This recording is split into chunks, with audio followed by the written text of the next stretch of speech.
A pleasant good evening and a hearty welcome to News R. In this edition, a forum to discuss Sierra Leone's debt risk is underway in Freetown. Forum on debt sustainability analysis gets underway in Freetown.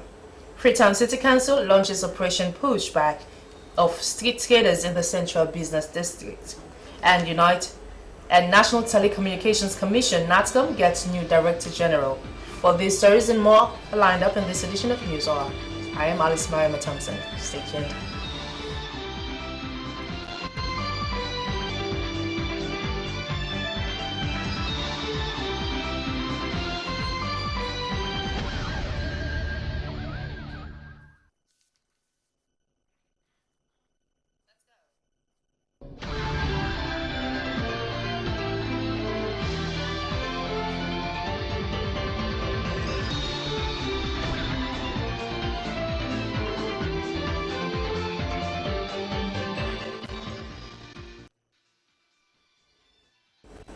Welcome back, and first in the news this evening, a forum on debt sustainability analysis for stakeholders in the financial management and revenue generation entities has commenced in Freetown.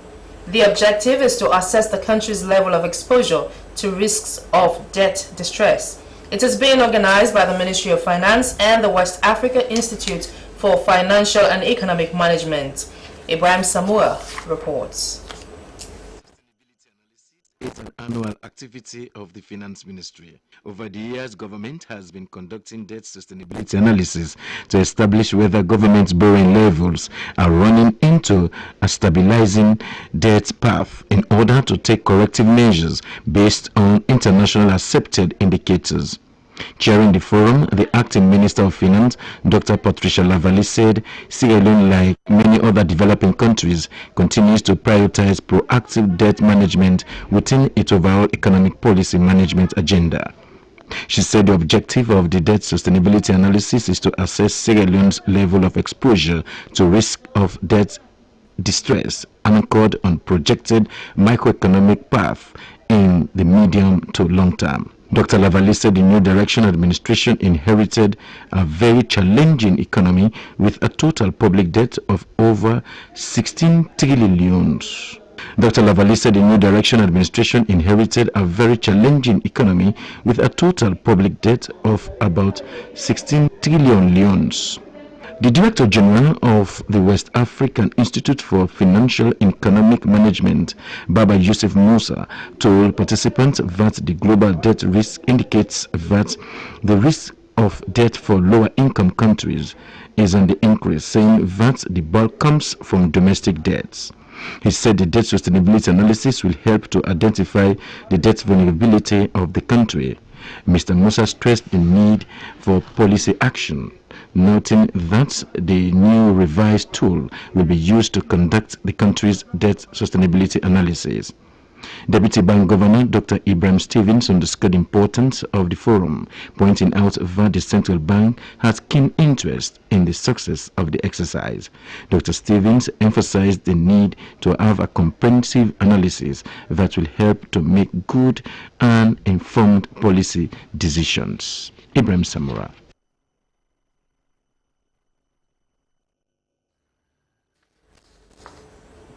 The chairman of NATCOM, Dr. Prince Harding, has said that President Bio has appointed the right people to man all the sectors in the country. He made the statement during the welcoming of the new Director General of NATCOM. The presentation of the new Director General of the Commission took place at the Hill Station Conference Hall in Freetown. Joseph Toure has more. Act of Parliament in 2006, as amended in 2009, NATCOM has played a significant role in regulating the communications sector in the country. The Commission has also over the years been faced with some challenges, including financial independence, losing of some cases in court, among others. According to the chairman of NATCOM, Dr. Prince Harding, ICT is critical to the nation's development. He called on members of staff to deviate from politics and take their jobs seriously. The chairman also urged them to work as a team, as with that they can achieve more. He also stated that a facelift of the commission is a priority. No country can develop ahead of its ICT status. ICT is now the critical pathway for sustained development. The newly appointed Director General NATCOM, Maxwell Hingamasakoi, expressed gratitude to the President for appointing him. He promised to change the face of the Commission. He also pledged to bring sanity to the institution. He noted he would ensure that data of GSM companies be made public for the consumers to know. We have to improve that. And the reason why I say that, the strategic thrust of this administration, the new direction, as far as ICT is concerned, as far as NATCOM is concerned, is to improve on all these indicators. There are 50 indicators in all. So whatever strategic plan we're going to put around for NATCOM, with the blessing of the chairman and his board, will revolve around improving on each and every one of those indicators. We are not going to meet all of them. The chairman and the newly Director General used the opportunity to interface with members of staff to get updates on challenges they face.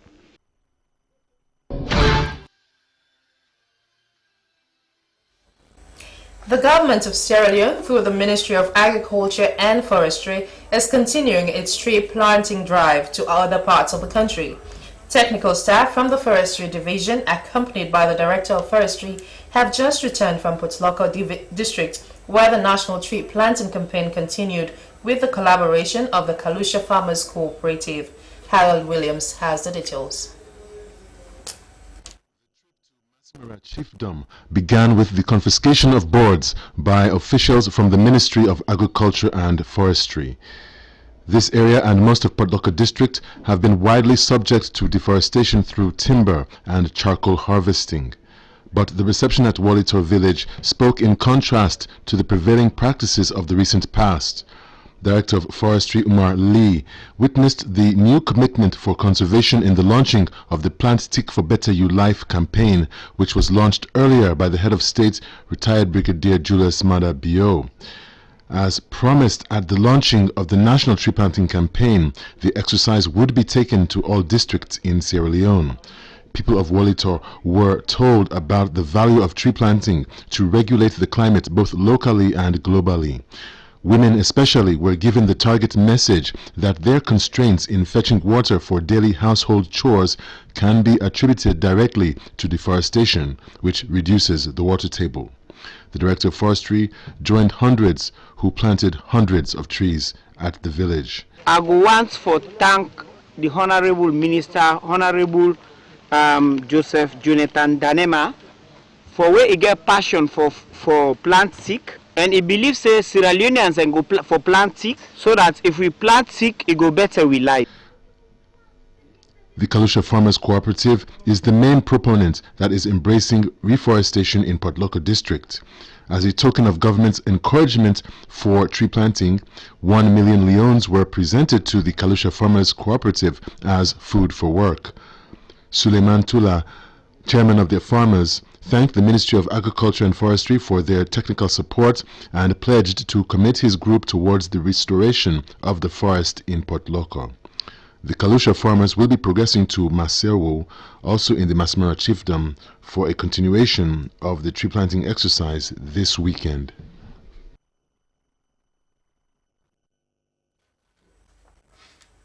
The Freetown City Council has relaunched Operation Pushback at the Upgun Roundabout.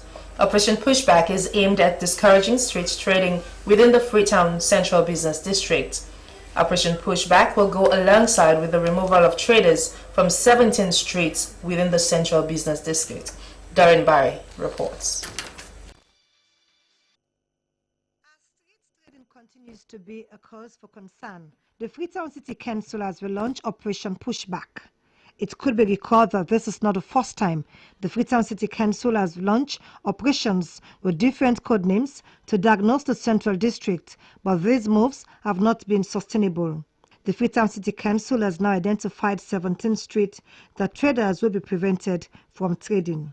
These streets include Bathurst, George and Wilberforce streets. The Deputy Mayor of Freetown City Council, Usman Kuruma, said that Operation Pushback is part of the Mayor's vision to beautify the city. He said that the Freetown City Council is in a hurry to transform the city.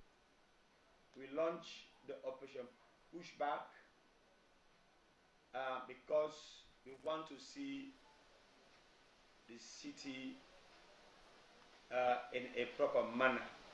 When you take a look at the CBD, that's the Central Business District, it has been occupied with traders all over the place. Even in key streets like George Street, Lamina Sarko Street, Yakasidi Street, which has been used as office places, as officials street, has been occupied with traders. So the whole city has been like a marketplace. Traders Council head Mohamed Bure Kamara said Operation Pushback came as a result of a memorandum of understanding signed between the traders and the Freetown City Council to minimize street trading in the city. He informed the gathering that Operation Pushback will be implemented jointly by the Freetown City Council and marshals that will be provided by the Traders Union to ensure compliance. President Julius Maada Bio has made an unannounced visit to the Princess Christian Maternity Hospital, commonly called Cottage. He was there to see whether nurses and doctors were on duty, providing the necessary services for patients in the different wards. During the inspection of wards, the president noticed that one of the matrons was not on her seat. The president also visited the special court complex at Brookfields. Hawa Masure filed in this report. The on-the-spot visit of President Julius Maada Bio and team to the Princess Christian Maternity Hospital came as a surprise to doctors and nurses on duty as he inspected different wards, including the neonatal unit, labor ward, blood bank, and the Olajuwon Hospital. President Bio spoke to various nurses, doctors, and patients to get first-hand information from them on facilities and treatments provided for the patients. One of the senior doctors, Almami Kuruma, at the Princess Christian Maternity Hospital, led the president on a conducted tour of the different facilities and also informed President Bio about challenges they are faced with at the hospital. Dr. Kuruma told SABC that he was really impressed by the move of the president as it will lead to some positive development outcomes. Because this is what I was expecting, that most of the time they come on visit, they come and see exactly what is happening in the hospital. Because we have been doing our best. But this, as you know, this is an old hospital, okay, which now we have a lot of patients coming in, okay, but we have been trying that we need more space. But his coming in today makes me feel comfortable that at least he has seen it himself. Medical Superintendent of the Olajuwon Hospital, Aishatu Mustafa, also led the president on a conducted tour of different units dealing with children under 5 years. This unit can house up to 7 but it is congested if you do that. But there are no other facilities within Freetown that can care for this age group. So this is the only way in the whole of Western area that can care for these babies. They all have health arrangements for the back. Well, yes, those that are sick. So we have those that have infections, those that have that they have gone through construction and couldn't do well, or they are premature and they are premature. So we have that. Speaking shortly after the inspection, President Julius Maada Bio expressed dissatisfaction over the condition of the hospital, saying it was overcrowded and that the hygiene situation needed urgent attention. He, however, thanked the health workers he met on duty for turning for work on time. He left a strong message of warning for those medical staff that were absent. On the deployable state of the health facilities, President Bio added that well, definitely, I'm not pleased with what I say in terms of the condition of the hospital.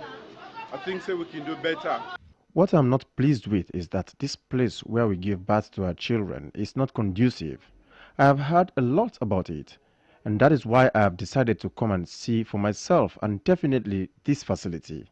I have seen it, and it's now the business of the government to see where it can improve and help save the lives of our compatriots. We don't see them, then the business of government for plan and see how we will help save more lives. At the Special Court for Sierra Leone, the President was received by the Attorney General and Minister of Justice, Dr. Priscilla Stewart, who explained to the President about the condition of the court. This, she stated that the Sierra Leone People's Party, under the leadership of the late President Ahmad Tijan Kaba and his Attorney General and Minister of Justice, Solomon Berawa, embarked on a mission to secure peace in Sierra Leone. The detention facility was handed over to the government of Sierra Leone in 2010 after the trials of those who were indicted for crimes against humanity. She called on the President for the rehabilitation of the court before the commencement of the Commission of Inquiry. The detention facilities was handed over to the government of Sierra Leone in early 2010. The rest of the premises, including the courthouse with all its facilities, were handed over to the APC government in superb working conditions in December 2013. Then, a great national asset and pride. The courts had computers, streamers, chairs, and all modern facilities. It must be said it was a world class with more modern facilities of an international court at the time it was handed over. But sadly, sir, you again inherit today a dilapidated courthouse. It is a hurt and a stain on our country's pride. The President was taken on a conducted tour by the Attorney General, Minister of Justice. SABC TV News Eye in Freetown, Hawa Mosire reporting. Vice President Dr. Mohamed Julde Jallow has said in Freetown that government is in the process of declaring Sierra Leone a visa-free destination. He was speaking at a seminar on the theme, the role of Sierra Leone's diplomatic mission and embassies in promoting tourism and culture at the Radisson Blu Hotel, Aberdeen. Thomas Neal has more.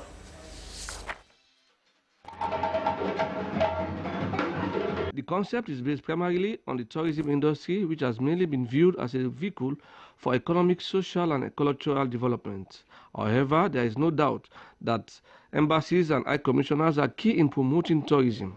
Vice President Dr. Mohamed Julde Jallow says that apart from declaring Sierra Leone a visa-free country, government is in the process of establishing an investment board that will be chaired by the President to send a strong message to the world that Sierra Leone is ready for business. He said as well as improving the policy environment and investment image, government is also working on reviewing all taxes relating to air ticket, landing permit and also entertainment complex. Dr. Jallow called on them to map out key business as well as tourist potentials and also ensure that they serve the interests of the country. When you arrive as new ambassadors and high commissioner, try to plug into the Africa Ambassador Group or the Foreign Ambassador Group. Talk to them.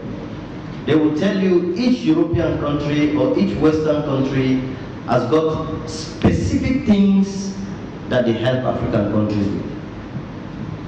The Minister of Foreign Affairs, Dr. Ali Kaba, said the team role of Sierra Leone diplomatic missions and embassies in promoting tourism and culture is part of the new direction policy to diversify the economy.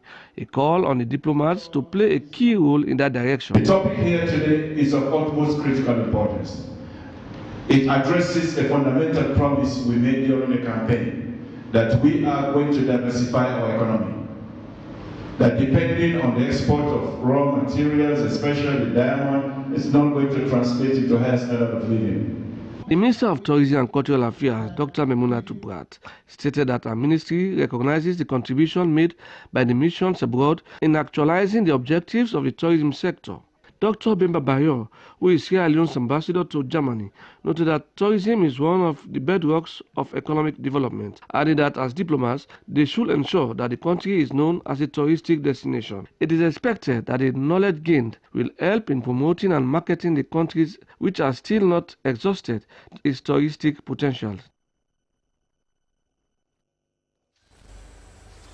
Meanwhile, Vice President Dr. Mohamed Julde Jallow has said that government is committed to providing basic social services as indicated in the New Direction Manifesto. He was speaking during a one-day working visit to Maburka in the Tonkolili district. Thomas Neal again.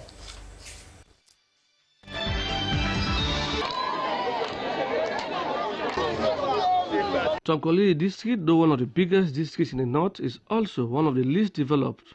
The reason the Vice President decided to go on this tour. A visit like this enables the Vice President to know the challenges that the people in this part of the country are facing, especially in the areas of health, education, and access to water, amongst others. The one-day visit saw the Vice President visiting key places such as the Mabuka Waterworks, the Mabuka Boys School, the Mafanta Correctional Center, Matura Grad School, and the Mabuka Government Hospital. In each of these places, the Vice President and entourage were taken on a conducted tour, and the officials briefed him about challenges faced by the institutions. Addressing the people of Tonkolili at the District Council Hall in Mabuka, Vice President Dr. Mohamed Julde Jallow thanked the people of the district for the warm reception accorded to him and his entourage, adding that part of his mission in the district is to have a first-hand information about the situation in the district. He reminded them about the launching of the Free Education Initiative by the President, one of the key flagship programs of the New Direction, which will be implemented at the start of the academic year. Vice President Dr. Julde Jallow emphasized that government has invested so much for this initiative and will count on stakeholders within the educational sector for it to succeed. He said negotiations are far ahead for the restart of Magba's company in the district, as this will revive the agricultural sector in the district as well as providing jobs for unemployed youth. The Minister of Youth Affairs, Mohamed Bangura, called on the people of Tonkolili district to embrace the developmental aspirations of a new direction for the good of all. He said the days of politics are over and development and job creation for the youth must be their focus. The District Council Chairperson Yabom Sise said the council has enjoyed cordial relationship with the central government. She described the visit of the Vice President to the district as timely and historic, adding that the key flagship programs of the government are also key priorities of the council. For News Hour in Freetown, Thomas Neal reporting. The Ministry of Foreign Affairs and International Cooperation has said that government's policy on education coincides with one of the Peace Corps sectors of operation. Dr. Ali Kaba said the Peace Corps volunteers will help enhance the President's initiative on free basic education. He was speaking during the swearing-in ceremony of 54 Peace Corps volunteers in Port Loko. Hawana Tubangura reports. The people of Sierra Leone. I promise to share my culture with an open heart and open mind.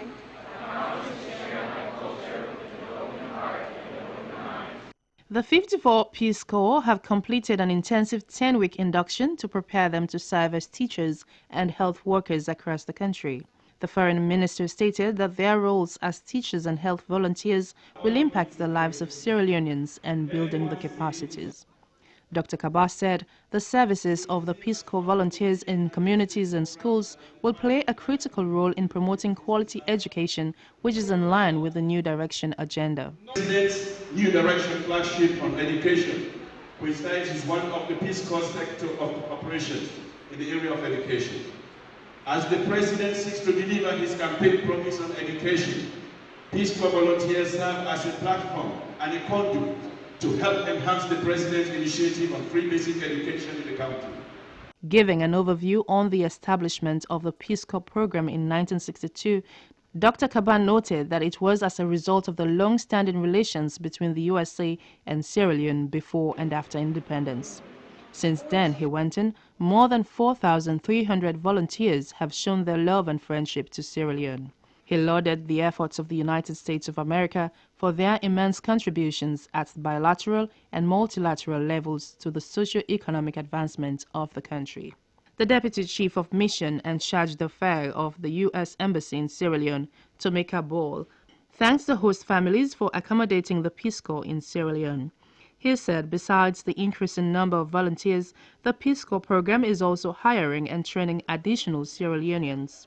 A representative of the Ministry of Health and Sanitation, Safa Kane, assured the Peace Corps of a pleasant atmosphere.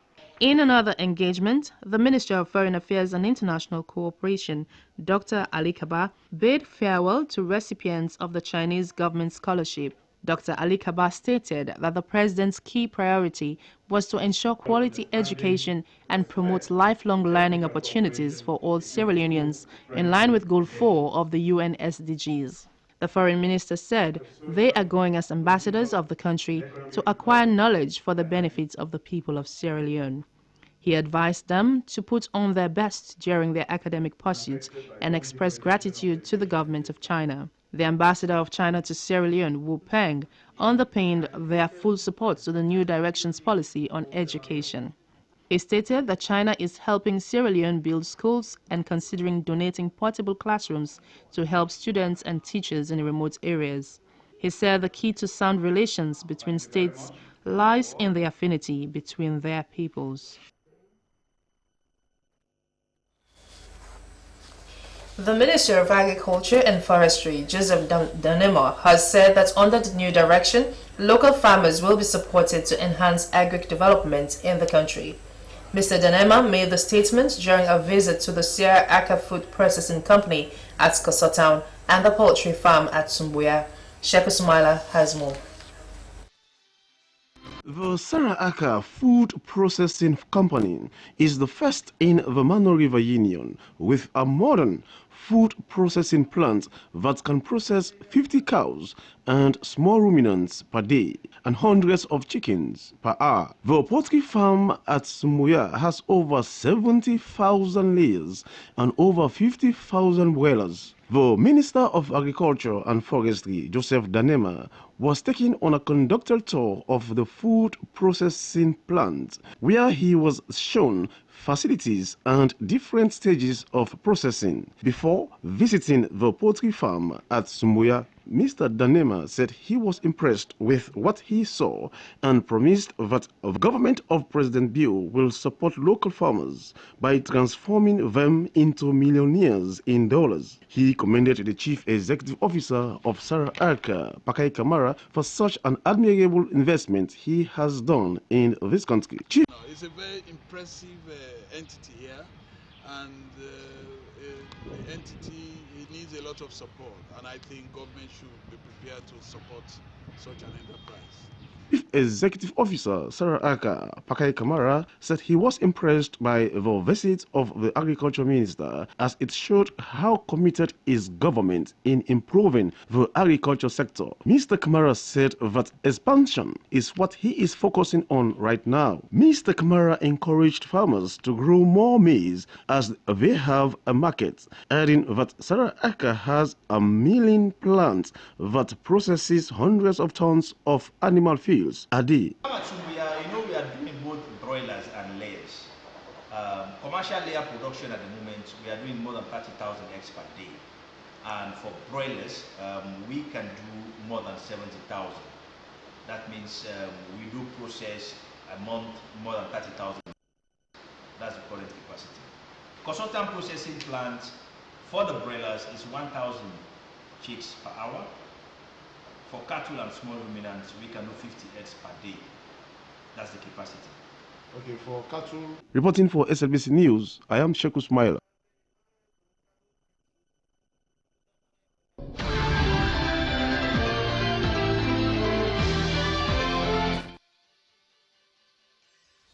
The National Social Security and Insurance Trust, NASSIT, has distributed 2 kits to 55 inspectors of the trust. Director General Mohamed Fouad Dabo says the importance of the drive is to reposition his institution towards increased productivity and quality service delivery. Rose Konima Stevens reports. A copy of NASSIT Act No. 5, 2001, the NASSIT Regulations 2004, the Code of Conduct for Inspectors, the Operational Manual, were among items presented to the inspectors to enable them perform effectively and efficiently. Director of Operations, NASSIT, Amadou Denke says the inspectors are key players at the trust as they interface with the general public, especially in the registration of employers and employees, as they are responsible for inspection of employment and financial records of employing institutions. He spoke on the essence of the toolkits. You just distributed toolkits to inspectors. The inspectors are the officers that have the responsibility to enforce compliance with the trust provisions, meaning that you go out in the field to identify establishment, register them, and the workers in those establishments. They ensure that establishment or employers pay contributions on behalf of their employees, and they're also responsible for the maintenance of the membership data. So these toolkits are just the necessary tools that they require to effectively perform that duty when they go out to the field. Director General NASSIT Mohamed Fouadabo informed the gathering that as service providers, their customers are the only reason for their existence and that they will do all in their power to provide the conducive working experience. He furthered that as a center of excellence, NASSIT strongly believes in its core values of transparency and accountability. Our primary purpose here is to administer pensions, and in doing so, we have activities that we undertake. We are obligated to register establishments, collect contributions from the employees, and also pay the benefits when they are due. I think in summary, a concise summary, that is the essence why NASSIT was created. I will ensure that I pay attention to the operations of the scheme and to the scheme proper, which is my mandate by the Act. Inspector Government Operations at NASSIT, Momodu I. Kamara, and Inspector Susan Marina Sise were among beneficiaries of the toolkits. They explained to this medium how timely the working tools are to them. I feel very elated this morning because it's the very first time I have seen management take my work with this level of seriousness. This occasion this morning has demonstrated to all of us inspectors that the leadership of this institution value our work, and not only do they want to make demands of us, but they're also willing to capacitate us to deliver on those responsibilities of ours. And that is going to be my takeaway today. Today I feel very pleased about what happened earlier on, given these bags that our tools are in, because the tools inside our bags capacitate us to do our work. Recently, we've been having issues performing our duties because we go to the field without the necessary tools that we did not have. And so management deemed it fit to provide us with our tools, means they've taken us seriously, they've listened to our cries and have considered us to be important in this trust. And because of that, we feel pleased, and we want to assure the people of this country that we are going to make progress. SLBC News, Rosconima Stevens. Well, it's now time for us to take a pause in the main news stories and join Francis Bernard for Sports Update.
Good evening, it's Sports Update on News Hour. I am Francis Bernard. Head coach of national team Leon Stars John Kister has said that the selection of the final list of 23 players ahead of their match against Ethiopia is based on competence and not favorism. He was responding to questions posed to him when SLBC sports team visited one of their training sessions at Kinto.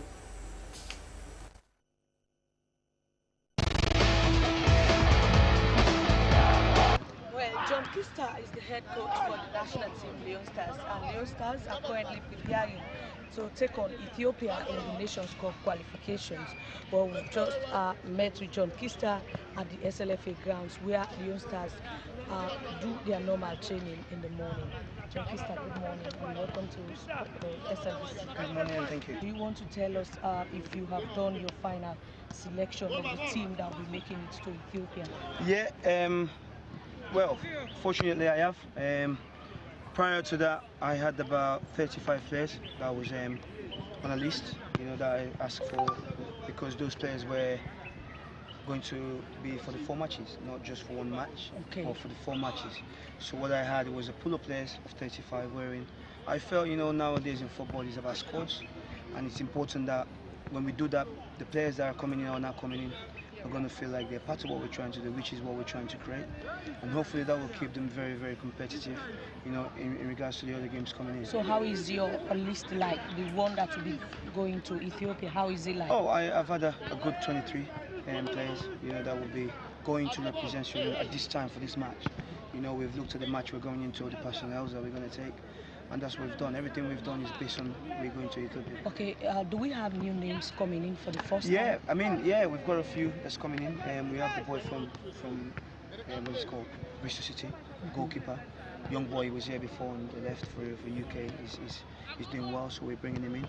There's another boy at QPR, Usman Kake, who's been very, very good as well. So we're going to bring that in as well. Have they all consented to be part of the squad? Absolutely. And there's another boy called Bakayoko. He's just going to come with you for £200,000. So he's in as well. We've got the 2 boys again from the one from Denmark, Moses Christian, who's done very well. He's been in, gone out. And then we've got Eto Fofana, who everyone knows about. Now there's this player, Buya Kama. Is he also going to be part of it? Obviously, he's going to be part of it, and what we're trying to do. Don't forget, he's been doing very well. He's been scoring goals, and that's the beauty about the players that I've brought in as well, going forward.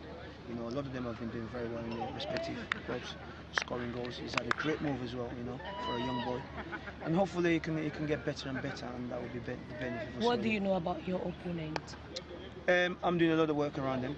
You know what I'm like. I've been doing that from when they played Ghana, trying to look at what it is. But then again, from day to day things changes in regards to their team. So we're waiting to see what happens. But again, I've always said in terms of my own bringing, my own development is I worry about what we do all the time, and we look at the little tiny bits that we need to know about our position. We look at that. But it's important that we work around what will work for us in regards to our team dynamics as well. So we're going to look around that. But again, we're going to be very mindful of what we think is not be for not trying. All right, John Kista, thank you very much for talking to SLBC, where it has been an interview with John Kista, head coach of the national team, Leon Stars. We're wishing them all the very best, even as they prepare ahead of their encounter against Ethiopia.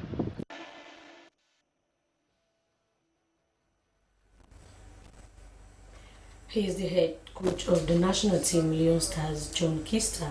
Well, from football, we now move to cricket, as Sierra Leone under-19 cricket team won silver today after they were defeated by Nigeria in South Africa. Well, details of that story will be up tomorrow.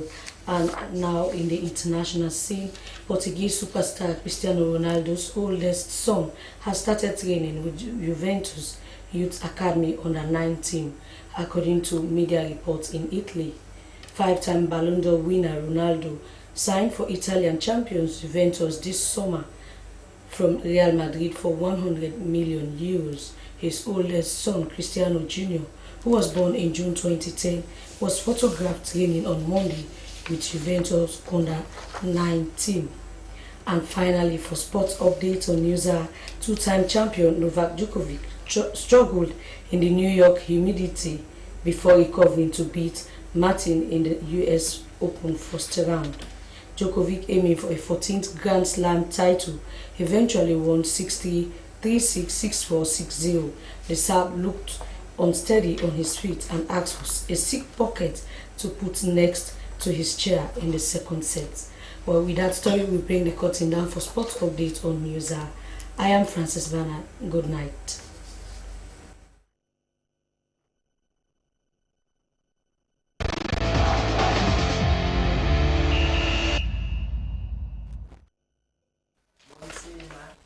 And from sports, we continue with the menu stars. The African Muslim Agency, through the Member of Parliament for Constituency 009, Honorable Musa Lahai, has provided wheelchairs, used clothing and Qurans to the people of Peja West Chiefdom and Diawa Chiefdoms in the Kailaun districts. Aruna Patrick Kamara has the details. 20 wheelchairs, used clothing, and over 200 translated Quranic books were among the items provided to the people of Constituency 009 in Kailaun districts. The gift was provided by the African Muslim Agency through the Member of Parliament, Honorable Musa Lahai. According to the Secretary General of the African Muslim Agency, Abubakar Jabi, since the agency was founded in 1985 in Sierra Leone, they have been building schools, health centers, mosques, water wells, and also providing support to the less privileged across the country. Mr. Jabi said that the agency does not take into consideration tribal, political, and religious affiliations when providing support. We are taking more in the site of wells, hand-dug wells, boreholes, even these big boreholes with tanks, then even hand-dug wells. Well, we normally work upon the policy of the government. We ask the government, different ministries, to advise us where to go with this assistance. The Member of Parliament for Constituency 099, Honorable Musa Lahai, commended the agency for supporting his constituents, as lack of basic amenities has been a challenge for a very long time. Honorable Lahai called on his people to be patient, as development is not an event but a process to which he is committed to. He said the reconstruction of the Bundubu Teachers College will commence next year, as the government of the People's Republic of China has opted to support the projects.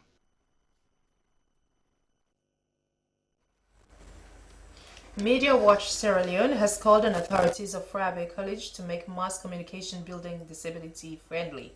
The call was made after the diagnostic exam the departments conducted for intending students. Bobby Clemens sent in this report. These were the 7 intending mass communication students with disability who benefited from Media Watch's support.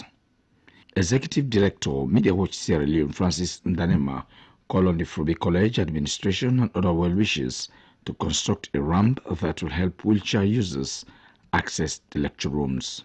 Challenge here is, especially for those who are polio victims, is how they can access the mass communications departments. As you are here as colleagues, you are all seeing that these are, there is a step here and you have stairs inside. However, like today, we are calling on the Farabe College administration so that they can really construct ramp here, and also other well-wishers. Francis Danima referenced Section 14, subsection 2 of the Persons with Disability Act, that states that every educational institution should be made accessible to persons with disability.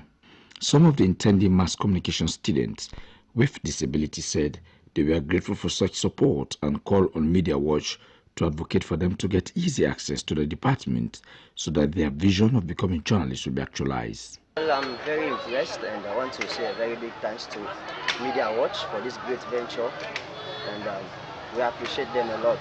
You can see most of the buildings in the compound are not accessible, are not disabled friendly. So it's not gonna be easy for me. As you can see, the mass communication department is a very challenging building for persons with disability. And we are calling on the administration to please help us, with a ramp so that we can access the building and which we can do what others can do. For me, my own department was in stairs, but with the help of Media Watch, I was able to access my own department to take my exam. The Deputy Executive Director of Media Watch Sierra Leone, Kalilu Sila, said he supported the student from funds largely raised from the Ministry of Defense. He said the fundraising process is slow and called on well-wishers to support their fundraising campaign.